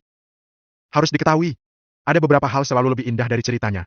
Banyak hal dalam kehidupan besar manusia tidak sesuai dengan harapan. Ada beberapa hal yang tidak ingin dihadapi, tapi harus dihadapi. Ada yang tidak ingin diterima, tapi harus menerimanya. Bab 367, Kejutan. Apakah Augeas benar-benar ada hubungannya dengan kematian keluarga Reed? Pertanyaan ini terus berputar-putar di benak Ivan. Bagaimanapun, dia tidak menemukan jawaban. Seperti yang dikatakan Guagui, ada beberapa pertanyaan yang bisa terjawab jika sudah menemui Raja Kota Jayan. Ivan pun menyesap kopi yang diserahkan Raja Kota Jayan. Ivan mengeluarkan ponselnya dan menelepon Raffi. Kamu pergi sendiri ke kota Sisbei dan diam-diam awasi Dewa Perang kota Sisbei. Ingat, jangan melakukan apa-apa sampai aku menyusulmu. Baik, Tuan. Raffi terdiam sejenak dan bertanya. Tuan, bagaimana situasi di sana? Pada saat ini, di jalan raya, Raffi membawa ribuan petarung dan mengemudi ke kediaman pinggir sungai. Sejak Ivan pergi ke kediaman pinggir sungai untuk bertemu Guagui, dia telah khawatir akan terjadi sesuatu pada Ivan. Jadi, dia pun segera pulang ke keluarga Walker. Melalui statusnya, dia mengerahkan ribuan ahli di keluarganya dan bersiap untuk menyelamatkan Ivan keluar hidup-hidup. Tidak apa-apa. Jawaban dua kata Ivan membuat Raffi merasa sedikit tenang. Dia segera memutar mobil dan langsung mengatur helikopter ke kota Sisbei. Meskipun dia pergi, dia tetap membiarkan konvoi terus bergerak maju demi menjaga keselamatan. Sementara itu, kediaman pinggir sungai. Chester mengeluarkan ponsel dan menyerahkannya pada Raja Kota Jayan. Raja Kota Jayan sedikit tertegun lalu menyerahkannya pada Ivan. Teman-temanmu sepertinya peduli dengan keselamatanmu. Di ponsel, itu adalah layar pemantauan waktu nyata. Pada saat ini, di luar kediaman pinggir sungai, satu demi satu mobil super mewah mulai terparkir. Kerumunan berpakaian gelap terus turun dari mobil. Sekilas, terlihat ada puluhan ribu orang. Di kerumunan yang ramai, beberapa mobil mewah khusus tingkat atas perlahan mendekat dari jauh. Sekelompok orang itu menyingkir saat melihat mobil-mobil mewah itu. Kendaraan melewati kerumunan dan berhenti di gerbang kediaman pinggir sungai. Sungguh ramai, hehe. Pada detik yang sama, seorang lelaki tua keluar dari gerbang kediaman pinggir sungai. Usianya sekitar 60 tahun. Dia adalah anak buah Guagui, jauh lebih kuat dari Chester. Tanpa mengucapkan sepatah kata pun, dia menatap mobil dan sekelompok orang itu. Ivan menatap Guagui, maksudnya sudah jelas. Bukankah kamu bilang, kamu hanya mengajak Chester? Aku memang hanya membawa Chester ke kediaman pinggir sungai. Dia hanya menjaga pintu untuk menghadapi beberapa situasi yang tidak terduga, seperti sekarang ini. Guagui tersenyum alami. Ivan tidak banyak bicara dan terus melihat layar rekaman pengawasan. Terlihat, dari dalam mobil-mobil mewah itu, satu demi satu sosok yang akrab di mata Ivan turun. Aku dengar, Raja Kota Jayan telah membuat janji dengan Tuan Reed di sini hari ini. Aku secara khusus datang untuk mengunjungi Tuan Reed. Haley adalah yang pertama turun, ditemani oleh Seker dan Joseph. Kepala keluarga Hasara, Ingrid, salam hormat pada Tuan. Keluarga Simon, Harry, salam hormat pada Tuan. Ingrid dan Harry turun satu demi satu. Pada saat ini, iring-iringan mobil keluarga Walker juga tiba di kediaman pinggir sungai. Aku perwakilan dari Raffi, penerus dari keluarga Walker. Aku Effendi Walker, atas perintah Tuan Raffi, datang untuk menemui Tuan Reed. Hei, kebetulan sekali. Aku orang tua yang belum mati ini, datang juga. Tuan Reed adalah penyelamat aku. Hari ini, aku di sini untuk berterima kasih padanya karena sudah menyelamatkan hidupku. Kemudian, sebuah mobil Rolls-Royce Ghost yang dimodifikasi panjang datang dari jauh. Johnny, kepala keluarga Don pun turun dengan kursi roda. Dari 6 keluarga bangsawan di kota Giant, 5 keluarga bangsawan berkumpul di depan gerbang kediaman pinggir sungai. Beberapa orang super kaya mendengar bahwa kepala keluarga dari berbagai keluarga bangsawan menuju ke arah yang sama. Mereka mengira sesuatu yang besar telah terjadi. Banyak orang yang mengikuti mereka, tetapi mereka tidak berani mendekat. Mereka hanya berani melihat dari jauh. Mendengar Raja Kota Giant ada di sini, semua orang langsung terkejut. Namun, yang lebih mengejutkan mereka adalah kepala keluarga bangsawan ini tidak bertemu Raja Kota Giant, melainkan Tuan Reed. Menemuinya dengan penuh penghormatan pula. Apa-apaan ini? Dari 6 keluarga bangsawan di kota Giant, 5 keluarga bangsawan berkumpul di sini untuk memberi penghormatan pada orang yang sama. Orang kaya ini tanpa sadar terkesiap. Sejak kapan sosok sebesar itu muncul di provinsi Giant? Mereka ingin bertemu denganmu. Sepertinya kalau kamu tidak keluar hidup-hidup, kediaman pinggir sungai kecil ini akan diratakan oleh mereka. Guagui masih memiliki senyum di wajahnya. Di permukaan, dia tampak tenang, tetapi dalam hatinya terkejut dan merasa ngeri juga. Dia telah berada di posisi tinggi ini untuk waktu yang lama. Tentu, dia paham betul akan energi keluarga bangsawan ini. Dia juga tahu, Ivan dengan keluarga Hasara, keluarga Max sudah berhubungan begitu dalam. Tetapi, dia tidak menyangka, Ivan ternyata dekat juga dengan keluarga Simon, keluarga Don, dan keluarga Walker. Bahkan, 5 keluarga bangsawan tidak segan-segan menyinggung dirinya, sang raja kota Giant ini. Mereka ingin melindungi nyawa Ivan juga. Sebenarnya, apa yang sudah dilakukan pemuda ini? Sejak muncul hingga saat ini, hanya dalam hitungan bulan saja sudah bisa mencapai titik ini. Teringat akan kekuatan menakutkan Ivan ketika dia bertarung melawannya lagi, punggung Guagui tanpa sadar berkeringat dingin. Apa yang akan terjadi jika Ivan diberi waktu lagi? Memikirkan hal ini, Guagui tak kuasa menahan diri dan mengambil cangkir dan menyesap kopi untuk menekan keterkejutannya. Tuan Barnes bercanda. Tidak peduli ada berapa orang, mereka hanyalah gerombolan saja. Puluhan ribu orang tidak bisa menandingi orang tua itu, bukan? Ivan tersenyum. Orang tua di depan pintu benar-benar sangat kuat, bahkan lebih kuat dari Guagui.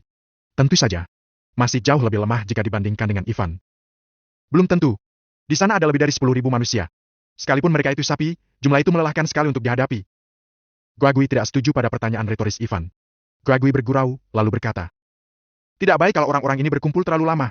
Tuan Reed, silakan keluar dan minta mereka pergi dulu. Tetap di depan pintu mungkin akan menarik perhatian media berita. Aku tidak peduli, tapi kamu pasti lebih memilih tidak menonjolkan diri, bukan?" Ivan tidak menolak. Dia mengangkat ponselnya, lalu menelepon Ingrid dan memberitahunya bahwa dia baik-baik. Semua orang di depan gerbang pun pergi. Singkatnya, mereka sudah pernah datang ke tempat kejadian dan menunjukkan sikap mereka. Jika Guagui benar-benar ingin mengusik Ivan, dia harus mempertimbangkannya. Meskipun keluarga Barnes kuat, kelima keluarga bangsawan bersatu tetap bisa mengalahkannya. Semua orang bubar dan situasi di depan gerbang kediaman pinggir sungai pun kembali damai. Tuan Barnes, ada 3 hal yang ingin Tuan katakan. Hal pertama sudah dikatakan. Aku tidak tahu apa hal keduanya. Setelah masalah orang-orang berkumpul di depan gerbang telah selesai, Ivan tidak sabar untuk kembali ke topik. Karena dia ingin tahu dan paham lebih banyak hal lagi. Tentu saja, dia bahkan ingin cepat-cepat menyelesaikan masalah di sini. Dia ingin langsung pergi ke kota Sisbei untuk bertemu Augias dan mengajukan pertanyaan di dalam hatinya. Hal kedua mengenai dirimu juga? Guagui berkata perlahan. Tapi, masalah ini tidak ada hubungannya dengan keluarga Reed. Sebaliknya, itu ada hubungannya dengan ibu angkatmu, Rita. Soal Rita ini, tidak sengaja aku ketahui saat aku menyelidiki identitasmu. Ini kejutan kecil, ya? Ibumu Rita punya banyak koneksi. Ketika dia berusia 10 tahun, dia dijemput dan dibesarkan oleh ibunya. Kalau orang lain, informasi lebih dari 40 tahun yang lalu pasti tidak akan ditemukan, tetapi ibumu. Bagaimana dengan ibuku? Ivan melihat Guagui berhenti sejenak dan alisnya sedikit berkerut. Masalah tentang ibunya membuatnya sedikit gugup. Aku mengetahui ibumu berasal dari keluarga yang di Kelvely. Ya, keluarga kerajaan yang lebih berkuasa dari keluarga Barnes. Dia adalah putri haram dari kepala keluarga yang saat ini. 10 tahun yang lalu, ibu kandung ibumu membawanya ke keluarga yang dan meminta keluarga yang untuk memberikan ibumu status. Aku ibumu sebagai anak mereka, alhasil dipukuli sampai mati oleh keluarga yang. Bab 368, langsung ke kota Sisbei. Kata-kata Guagui seperti palu berat di hati Ivan. Keluarga kerajaan di ibu kota, keluarga yang, anak haram, dan dibunuh hidup-hidup. Beberapa kata kunci ini menunjukkan bahwa ibunya benar-benar memiliki asal-usul yang luar biasa. Tetapi, selama bertahun-tahun, dia belum pernah mendengarnya. Yang dia tahu, ibunya memang dibawa oleh neneknya. Kalau itu mengenai orang lain, aku sungguh tidak akan mengingatnya, tapi aku mengingat kejadian itu dengan sangat jelas. Aku dan ibumu seumuran. Selama itu, kami melakukan pertemuan dengan kakekku di Kelvely. Tempat pertemuannya di keluarga yang waktu itu. Mungkin ibu kandung ibumu juga mendapat kabar itu dan ingin menggunakan banyak orang besar yang hadir untuk menekan keluarga yang. Guagui berkata perlahan. Sayangnya, dia terlalu meninggikan dirinya sendiri, meremehkan keluarga yang, bahkan meremehkan Darwan yang. Ibumu dipukuli sampai mati bahkan tanpa melihat wajah Darwan. Kami keluar dari rapat dan melihat mayat itu. Aku ingat dengan sangat jelas tahun itu, aku berumur 14 tahun. Tapi untungnya, Darwan menghargai hubungan antara ayah dan anak, jadi dia melepaskan ibumu pergi. Ivan hanya diam. Sungguh tidak disangka akan ada masa lalu seperti itu di belakang ibunya yang berpenampilan biasa saja. Saat itu, ibunya berusia 10 tahun. Seharusnya, dia mengingatnya dengan jelas, bukan? Bukan. Bukan seharusnya, tetapi pasti. 10 tahun. Bahkan mungkin menjadi bayangan hidupnya. Pantas saja ibuku memilih tidak menikah selama ini.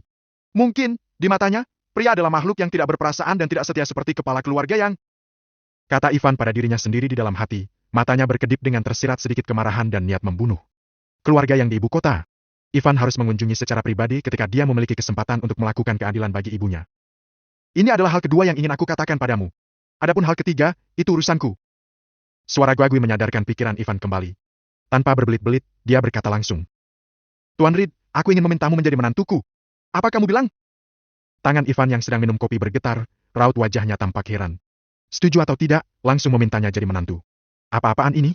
Terlepas dari kenyataan bahwa dia sudah memiliki seorang istri, ada lebih dari satu wanita di sisinya. Ivan sama sekali belum pernah bertemu putri Raja Kota Jayan. Dia tidak tahu seberapa tinggi, pendek, gemuk, atau kurus dia. Bahkan sekalipun Guagui menerima putrinya sebagai istri lain Ivan, Ivan juga tidak akan setuju. Haha. Melihat Ivan kehilangan ketenangannya, Guagui berkata. Tentu saja, aku tidak ingin kamu menjadi menantu sungguhanku. Aku hanya ingin memintamu untuk menemaniku ke Kelveli dan berpartisipasi dalam pertempuran keluarga kerajaan sebagai menantuku. Pertempuran keluarga kerajaan? Betul, sederhananya, di antara keluarga kerajaan, kami akan memilih 3 orang muda yang tidak lebih dari 30 tahun untuk melangsungkan pertandingan persahabatan. Pertandingan antara petarung? Raja Kota Jayan berkata. Setelah pertarungan, Tuan Reed, kamu tetap akan bebas. Kamu tidak akan menjadi menantuku lagi. Sebagai hadiah, aku akan mengembalikan semua barang keluarga Reed saat itu kepadamu, termasuk kediaman pinggir sungai ini. Pertandingan persahabatan mungkin pertarungan hidup dan mati, bukan? Ivan tertawa. Raja Kota Jayan memanggilnya ke sini hari ini. Mungkin, tujuan sebenarnya adalah apa yang disebut pertandingan persahabatan ini. Jika tidak, dia tidak perlu menguji kekuatannya. Selain itu, jika benar-benar pertandingan persahabatan, kenapa dia tidak menyuruh 3 orang lain saja untuk pergi bertarung? Kenapa harus menyuruh orang luar seperti dirinya? Mulut Guagui penuh dengan tekanan dan gertakan. Guagui tersenyum canggung. Tidak begitu berlebihan. Masih sangat sedikit orang yang mati, mereka biasanya hanya lumpuh. Hanya lumpuh? Enak saja hanya lumpuh. Ivan memutar matanya. Maaf, Tuan Barnes, aku sangat sibuk akhir-akhir ini. Kamu tahu sendiri, aku masih harus pergi ke kota Sisbay. Aku sangat sibuk. Tuan Reed, jangan terlalu buru-buru menolak. Guagui menatap Chester. Chester mengerti dan mengeluarkan tas kain yang mirip dengan tas brokat. Dari tas kain, dia mengeluarkan batu seukuran kepalan tangan dan meletakkannya di atas meja. Batu itu berwarna hijau dan bentuknya tidak beraturan. Tetapi, Ivan tiba-tiba terkejut. Batu roh. Batu ini, ternyata batu roh. Sepertinya Tuan Reed mengetahui batu ini atau bisa melihat khasiatnya. Guagui agak terkejut saat melihat sikap Ivan. Jelas, dia terkejut karena pengetahuan Ivan sangat luas. Kami menyebutnya tambang roh, bagian dalamnya mengandung energi dari roh yang dibutuhkan petarung. Pembentukan tambang roh mirip dengan giok batu alam. Batu itu juga membutuhkan kondisi yang sangat keras, tapi itu lebih menuntut daripada giok batu alam.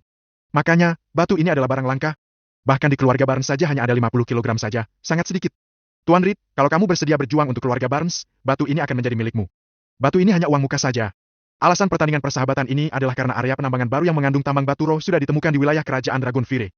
Menurut deteksi, setidaknya ada 500 kg tambang roh di area penambangan, kualitasnya tinggi sekali. Pertandingan persahabatan ini untuk menentukan distribusi area penambangan roh ini.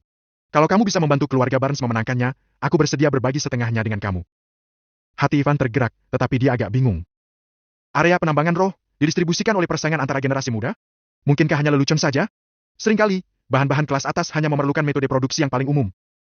Raja Kota Jayan tersenyum. Kelihatannya seperti lelucon, tapi itu adalah metode yang paling efektif. Bagaimanapun, kami semuanya keluarga kerajaan. Dalam arti tertentu, meskipun terbilang di garis yang sama, kami tetap tidak bisa saling berebut, bukan? Kalau ada pertarungan, seluruh kerajaan Dragonfire akan terpengaruh. Metode ini adalah yang paling sederhana, paling efisien, dan dapat diterima semua orang. Ivan terkejut. Setelah dipikir-pikir, dia pun setuju dengan ucapan Guagui. Manusia akan menderita jika melawan dewa. Keluarga kerajaan benar-benar ingin bertarung, kekuatan serupa, yang tersiksa pastilah orang biasa.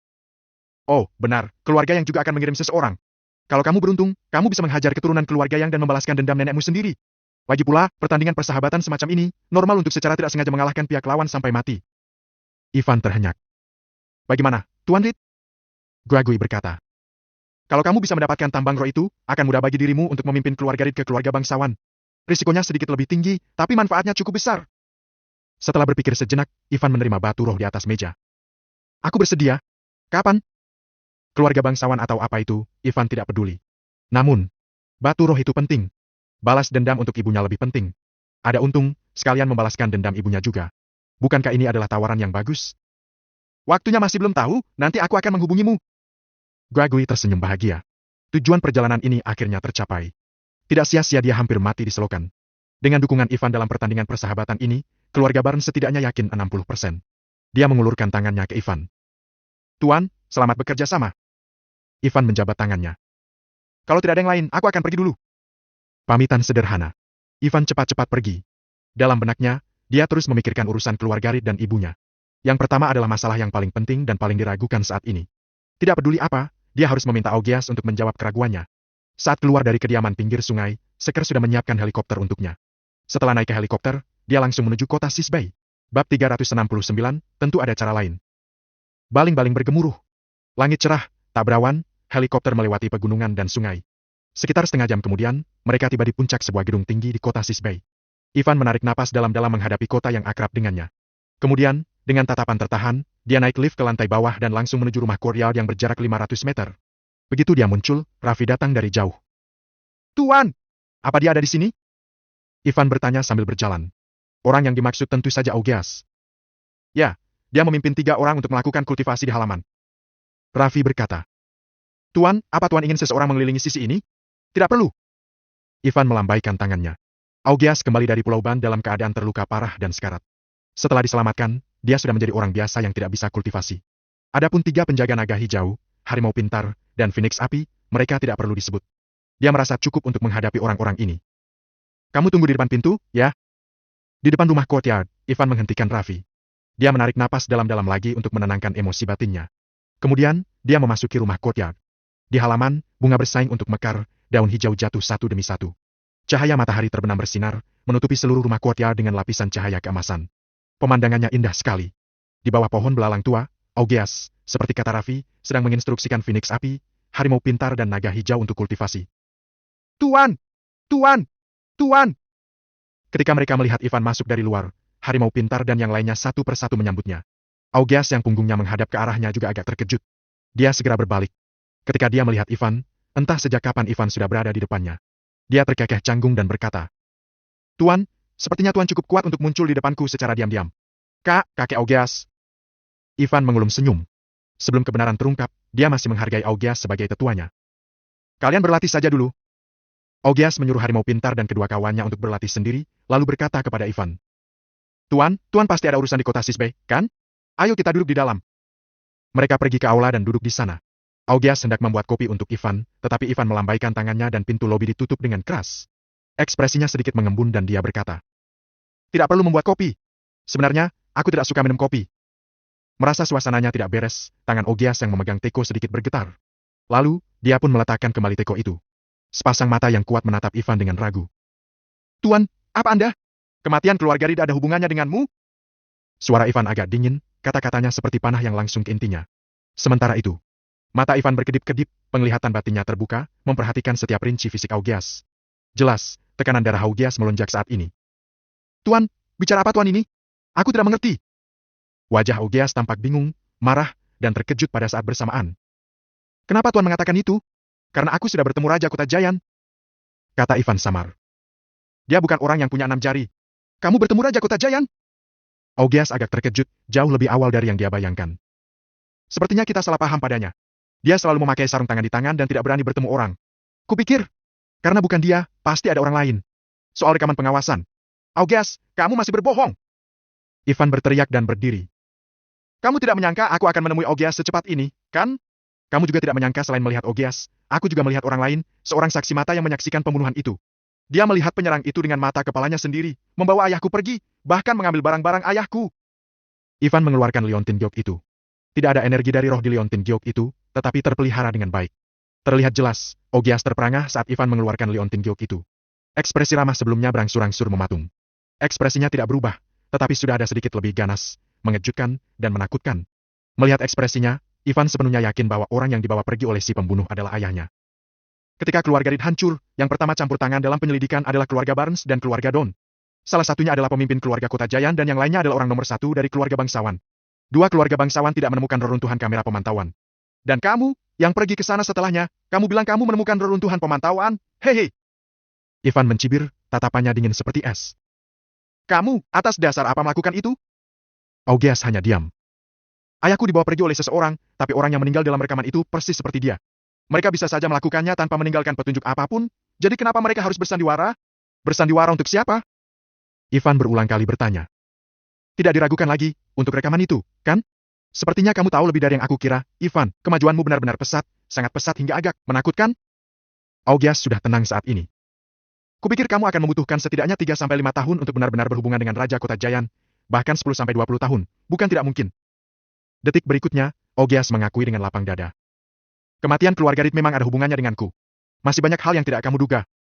Hati Ivan hancur. Sebenarnya, setelah Ivan mengetahui informasi itu, dia sudah sepenuhnya yakin bahwa ada masalah dengan rekaman pengawasan itu. Augias tidak beres. Namun, Ivan masih agak sedih saat Augias mengakuinya sendiri. Sementara itu, dia merasa sedikit aneh lagi. Ternyata Augias langsung mengakuinya. Dia bisa menemukan alasan lain untuk terus berdalih lagi. Sepertinya dia sudah menduga akan ada kejadian seperti hari ini. Kenapa? Ivan bertanya. Menurut informasimu, tidak sulit untuk melihat bahwa keluarga Reed memperlakukanmu dengan baik. Juga, karena kamu menghancurkan keluarga Reed, kenapa kamu masih mau menghabiskan banyak waktu untuk mencariku? Setelah menemukanku, kamu tidak hanya tidak membunuhku, tapi kamu malah mendukungku. Ini tidak sejalan dengan gayamu, kan? Lagi pula, kamu bahkan bisa membunuh penjaga pribadimu, kura-kura tenang itu, kan? Augias agak terkejut. Kamu tahu cukup banyak, kura-kura tenang. Aku hanya bisa bilang anak itu tidak beruntung. Siapa suruh? Dia secara tidak sengaja mengetahui rahasiaku. Aku memanfaatkan pertempuran di Pulau Band untuk bertemu dengan beberapa orang, tapi dia khawatir sesuatu akan terjadi padaku. Jadi dia benar-benar mengikutiku. Tanpa sengaja, dia juga melihat dan mendengar apa yang seharusnya tidak dia dengar. Meskipun dia berulang kali berjanji untuk benar-benar setia padaku dan mengikutiku tanpa peduli siapa aku, hanya orang mati yang bisa menyimpan rahasia. Augias mengatakannya dengan santai, seolah membunuh orang yang mengkhawatirkannya dan mengikutinya seperti menginjak-injak cecungu kecil sampai mati. Santai dan nyaman tanpa beban psikologis. Kamu benar-benar kejam. Ivan berkata dengan nada dingin. Orang yang setia, mau dibunuh tinggal dibunuh saja. Pada dasarnya, dia memang tidak berdaya dan tidak punya pegangan apa-apa. Kalau bukan karena aku, dia pasti sudah mati sejak lama. Aku memberinya kehidupan kedua. Pada hari dia mengikutiku, dia berkata dia akan mati untukku. Kura-kura tenang layak untuk mati. Ujar Augias perlahan. Selain itu, aku juga kejam pada diriku sendiri. Untuk berakting dalam sandiwara, aku sudah melukai diriku sendiri dengan serius, bukan? Hehe. Ivan mencibir, Augias memang cukup kejam. Setelah kembali dari Pulau Band, Augias terluka parah. Jika Ivan tidak bergerak tepat waktu saat itu, Augias akan mati. Sekarang, walaupun Augias tidak mati, dia sudah menjadi orang biasa yang tidak bisa kultivasi. Aku sangat penasaran. Apa kamu begitu yakin bahwa aku bisa menyelamatkanmu? Dan aku bisa menyelamatkan hidupmu? Tidak yakin. Augias berkata. Aku tidak menyangka kamu akan menyelamatkanku. Aku berani bertindak, jadi aku secara alami meninggalkan jalan keluar lain. Kalau kamu tidak menyelamatkanku, aku punya cara lain untuk diriku sendiri. Bab 370, beberapa hal sulit. Augias sepertinya tidak menyadari inti dari permasalahan tersebut. Menghadapi Ivan sekarang, jangankan rasa takut sedikit pun, bahkan tidak sedikit rasa takut atau khawatir pun. Semua ini sangat aneh. Cara dan sikap ini membuat Ivan tahu bahwa pihak Augias pasti memiliki kartu penyelamat hidup. Namun, dia tak kenal takut. Tidak peduli trik apa yang dimainkan Augias, dia akan membereskan semuanya. Selain itu, baginya, untung saja Augias memiliki kepercayaan diri ini. Jadi, Augias akan duduk di sini dengan santai dan menjawab beberapa pertanyaan Ivan. Sepertinya kamu sudah mengaturnya dengan sangat hati-hati. Bahkan kalau aku tidak bertindak, seseorang akan tetap menyelamatkanmu. Tatapan Ivan berkedip-kedip karena dingin. Biasa saja. Sudut mulut Augias sedikit miring. Adapun kenapa aku tidak membunuhmu setelah aku menemukanmu dan malah mendukungmu? Pertama, kamu masih bukan ancaman. Kedua, aku mengetahui kalau kamu adalah seorang kultivator. Nah, kamu berbeda dari kultivator bela diri. Mengenai hal ini, kurasa aku tidak perlu menjelaskan terlalu banyak. Kamu tahu betul. Aku tidak tahu bagaimana kamu menjadi seorang kultivator, tapi bagiku, kamu sangat berguna. Seorang kultivator? Ivan diam-diam khawatir. Augias ternyata tahu tentang kultivator, atau dia mengenalinya sebagai kultivator dari pertama kali melihatnya? Augias ini benar-benar tidak sederhana. Ivan tidak bertanya bagaimana Augias akan menggunakan dirinya, karena tidak tertarik. Dia masih memiliki lebih banyak keraguan yang perlu dijawab oleh Augias. Katakan padaku, kenapa kamu menghancurkan keluarga Reed? Juga, kamu bilang ibuku meninggalkan keluarga Reed bersamamu sebelumnya. Di mana dia sekarang? Dan kakek, nenekku, di mana mereka? Beberapa bulan yang lalu, Augias memberitahu Ivan bahwa sebelum keluarga Reed binasa, ayahnya sepertinya memiliki firasat dan meminta Augias untuk pergi bersama ibunya. Mereka pergi lebih awal ke rumah kakeknya di kota Sisbay. Setelah 3 hari di kota Sisbay, keluarga Reed pun binasa. Setelah itu, kakek dan neneknya, Augias dan ibunya pergi ke pedesaan dan membawanya ke gerbang gedung bisnis telekomunikasi. Setelah itu, semua orang berpencar dan melarikan diri. Augias tidak pernah melihat mereka lagi sejak saat itu. Tentu saja, ini adalah pernyataan sebelumnya. Hingga sekarang, Ivan hampir yakin bahwa informasi ini dibuat-buat oleh Augias. Sekarang setelah dia memikirkannya, ada banyak keraguan dalam kata-kata ini. Jika ayahnya benar-benar memiliki firasat bahwa sesuatu akan terjadi pada keluarga Reed sebelumnya, apakah keluarga Reed akan diracuni terlebih dahulu dan dibunuh secara diam-diam? Tidak mungkin. Jika mereka bisa memprediksi sebelumnya, mereka pasti akan mengambil tindakan pencegahan yang ketat. Bukan aku yang ingin menghancurkan keluarga Reed. Aku hanya seorang penengah saja. Augeas menatap Ivan. Bagaimanapun, kamu juga orang yang sekarat. Tidak ada salahnya memberitahumu. Dulu, kakekmu menikah dengan nenekmu. Dia berasal dari keluarga besar di Kelveli di luar sana, tapi kenyataannya adalah dia berasal dari keluarga yang lebih kuat dan merupakan anak yang dicampakkan oleh keluarga itu. Adapun seberapa kuat keluarga itu, ambil contoh saja, bahkan anak haram yang mereka tinggalkan bisa menjadi anggota keluarga yang baik di keluarga Kelveli. Apalagi dia diperlakukan sebagai putri kandung oleh kepala keluarga Kelveli. Dia menikah dengan kakekmu dan melahirkan ayahmu. Tahun itu, ayah kandungnya terluka parah, dan akar roh vitalnya hancur. Perlu transplantasi dengan orang yang punya akar roh yang cocok. Nasib baik membuat orang bertanya-tanya. Sebenarnya tidak ada seorang pun di seluruh keluarga yang bisa menandinginya. Dan ayahmu adalah garis keturunannya, dia belum kultivasi akar roh juga. Dia hanya membutuhkan sedikit kultivasi untuk menumbuhkan akar roh dengan tingkat kecocokan yang tinggi, makanya. Jadi, mereka mengirim seseorang untuk menghancurkan keluarga Reed, kan? Tatapan Ivan sangat dingin. Akar roh. Alam kedua setelah periode penangkapan energi. Kultivasi energi ke dalam tubuh dan melahirkan akar roh. Setelah melahirkan akar roh, itu berarti benar-benar terlahir kembali dan memiliki kekuatan dunia lain. Sementara itu, akar roh juga akan menemani kultivator selama sisa hidupnya. Setelah akar roh dihancurkan, kultivasi juga akan hancur. Namun, untuk transplantasi akar roh, itu benar-benar kejam jika sampai harus menghancurkan seluruh keluarga. Ya, agar tidak menimbulkan masalah yang tidak perlu, mereka mengadopsi metode yang paling nyaman. Pertama meracuni dan kemudian membunuh, menghilangkan akarnya, tidak menyisakan masalah di depan. Akulah yang mereka pilih dan hasut. Bahkan, mereka juga berhasil membujuk aku, jadi aku meracuni sumber air keluarga Reed. Setelah itu, kamu melihat rekaman itu.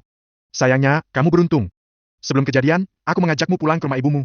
Hari itu aku mengejarmu ke kota Sisbe dan secara pribadi membunuh kakek, nenekmu, tapi aku memberinya kesempatan untuk membawamu dan melarikan diri. Aku berusaha keras untuk menyelidikinya, tapi aku hanya bisa mengetahui bahwa dia mengirimmu ke desa yang masih memiliki pegunungan liar, pintu masuk aula bisnis. Setelah itu, tak ada kabar dari kamu dan ibumu. Karena kalian masih hidup, keluarga besar baru memenuhi setengah dari yang mereka janjikan padaku. Setengah sisanya, harus membunuh kalian semuanya. Mengenai membunuh ayahmu dalam rekaman itu, kamu benar. Ini memang sandiwara, tapi bukan untuk kamu lihat, tapi untuk dilihat ibumu, sehingga membuatnya putus asa dan mematahkan pertahanannya agar dia pasrah. Sayangnya, ibumu terlalu pandai bersembunyi dan belum ada kabar tentangnya. Untungnya, langit memperlakukanku dengan baik. 3 tahun yang lalu, aku menemukannya. Kemudian, dari cincin yang dianggap orang tuamu sebagai harta karun yang diberikan kepadamu begitu kamu lahir itu, memudahkan aku mencari jejakmu. Pandangan Ivan tampak fokus. Kemarahan membabi buta. Tidak ada omong kosong lain. Dia berdiri, meraih kerah Augeas dan mengangkatnya tinggi-tinggi. Kamu membunuh ibuku! Augeas masih tersenyum tenang dan matanya sedikit menyipit. Jangan khawatir, dia belum mati. Aku berhati baik dan sudah memenjarakannya, menunggu waktunya tiba dan membiarkanmu mati bersama. Hei. Hari itu di Pulau Ban, aku sedang melaporkan kepada mereka tentang kamu dan ibumu. Aku menyuruh mereka bersiap untuk memenuhi janji mereka. Pada akhirnya, kura-kura tenang melihat mereka. Anak itu sungguh sial, bukan? Ivan, kamu setidaknya juga memanggilku kakek Augeas. Aku juga tetuamu. Apa ini caramu memperlakukan tetuamu? Kakek Augeas kamu ini merasa tidak senang. Berbicara mengenai hal ini, ekspresi ejekan muncul di wajah Augeas. Karena kamu sangat ingin melihat ibumu, aku akan membawamu bertemu dengannya. Duar! Sementara itu, di tubuhnya, fluktuasi yang menakutkan tiba-tiba meletus tanpa peringatan. Dalam sekejap, Ivan yang tidak berdaya, terpental dan menabrak dinding dengan keras. Dinding tiba-tiba bergetar. Kamu! Ivan menatap Augeas lekat-lekat. Terlihat jelas. Sebelumnya, tidak ada fluktuasi aura energi. Augeas, yang benar-benar sama dengan orang yang tidak berguna, benar-benar bangkit satu demi satu energi dari roh di tubuhnya. Kaki dan tangan serta tulangnya, seperti pohon mati bertemu musim semi yang menjadi penuh vitalitas. Energi dari roh dipupuk dan dikumpulkan di pusat energi. Di lautan kesengsaraan di pusat energi, rimpang putih seperti jerami menerobos tanah dan melahirkan cahaya ilahi. Akar roh. Itu adalah tampilan dari alam besar kedua kultivasi. Periode akar roh. Ivan kaget. Augeas, ternyata seorang kultivator periode akar roh. Tepat saat dia tertegun, dia dengan jelas melihat ketika akar roh Augeas menerobos tanah, tampaknya telah mengalami beberapa kegagalan. Tiba-tiba, dia mulai meronta dan menyusut. Akar roh yang telah menembus tanah dengan cepat layu. Ini adalah tanda bahwa energi dari roh di tubuhnya tidak cukup, juga tidak cukup untuk menerobos. Sekarang! Ini adalah kesempatan besar bagi Ivan untuk bergerak menyerang Augeas. Dalam sekejap, teknik mistik sedang beroperasi, energi dari roh di tubuhnya berfluktuasi. Pukulannya seperti tekanan gunung besar. Dia tanpa ampun dan dengan kejam menghancurkan Augeas. Gerakannya sangat keras sehingga seluruh rumah gemetar. Seolah rumah itu tidak bisa menahan kekuatan langit dan akan runtuh. Augeas merasakan kekuatan yang menakutkan dan jelas tercengang bukan main. Tanpa diduga, Ivan begitu kuat dan ketakutan muncul di matanya. Duar! Dalam sekejap, tinju Ivan sudah mendarat. Namun, tinju itu tidak mengenai Augeas. Tubuh besar harimau pintar muncul di pupil Ivan. Tinjunya mendarah di dada harimau pintar. Seluruh dada harimau pintar itu cekung dan bengkok. Huh! Kamu ingin menyakiti tuanku! Pada saat yang sama, Phoenix api dan naga hijau juga mendarat di depan Ogeas. Tuan, tolong lepaskan dia. Kalian bertiga sudah menguping di luar pintu. Apa kamu tidak tahu, kura-kura tenang mati di tangannya? Wajah Ivan menjadi dingin. Dia sudah lama merasakan, mereka bertiga telah menguping di luar pintu, tetapi dia tidak menyangka. Dalam keadaan seperti itu, mereka masih akan menyelamatkan Ogeas. Kami tahu. Wajah Phoenix api tampak serius dan sedih. Tapi, seperti yang dia katakan, dialah yang memberi kami kehidupan kedua. Ketika kami melangkah ke jurang, dialah yang membawa cahaya kepada kami. Dia juga yang memberi kami kesempatan untuk hidup dan membuktikan diri. Tuanku adalah satu-satunya arti sebenarnya dari hidup kami, misi kami. Suara naga hijau sangat serius. Ivan terkejut. Dia telah meremehkan posisi Ogeas di hati ketiga orang ini. Juga, saat bersembunyi di kehampaan yang tak berujung, Ogeas tiba-tiba membawa cahaya kepada mereka. Sejak saat itu, kehidupan mereka adalah kehidupan Ogeas. Kalian bertiga datang tepat pada waktunya. Ivan hendak mengatakan sesuatu. Tiba-tiba, Ogeas sangat bengis. Dengan gelombang lengannya, kekuatan isap besar langsung menyelimuti ketiganya. Kemudian, dengan kecepatan yang terlihat dengan mata telanjang, mereka bertiga dengan cepat mengering dan layu. Kesempatan hidup juga memudar. Ogeas menyerap energi di tubuh mereka dan juga energi dari roh kehidupan mereka. Hampir pada saat yang sama, akar roh Ogeas sekali lagi mulai tumbuh dengan dahsyat. Ketiganya tercengang dan kembali berbalik dengan susah payah. Pemandangan yang terlihat adalah wajah dingin tanpa emosi. Hanya dalam sekejap, naga hijau, harimau pintar, Phoenix api berubah menjadi mayat kering, benar-benar binasa. Sebelum mereka meninggal, mereka sepertinya ingin mengatakan sesuatu. Namun, tidak ada waktu untuk mengatakannya. Namun, tidak sulit untuk mengatakan dari ekspresi mereka. Mereka telah meninggal dengan baik dan tidak menyesal diserap oleh Ogeas. Seluruh proses ini berlangsung begitu cepat. Ivan ingin menyela, tetapi sudah benar-benar terlambat. Akar roh tumbuh subur, itu benar-benar terbentuk hanya dalam waktu 3 detik saja. Ogeas juga benar-benar stabil di periode akar roh. Aura energi yang kuat dan menakutkan sangat mengintimidasi. Ceroboh. Hati Ivan hancur. Sekarang, sepertinya, sedikit sulit. Ivan, sekarang apa kamu tahu kenapa aku tidak membunuhmu? Teknik kultivasi yang aku latih disebut teknik sihir menelan langit yang dapat melahap semuanya. Lalu kamu, sebagai kultivator, akan sangat menguntungkanku ketika kamu menjadi lebih kuat, lalu melahapmu lagi. Ogeas bahkan tidak melihat 3 orang yang mati itu. Dia memiliki sepasang mata tua dan dengan rakus menatap Ivan.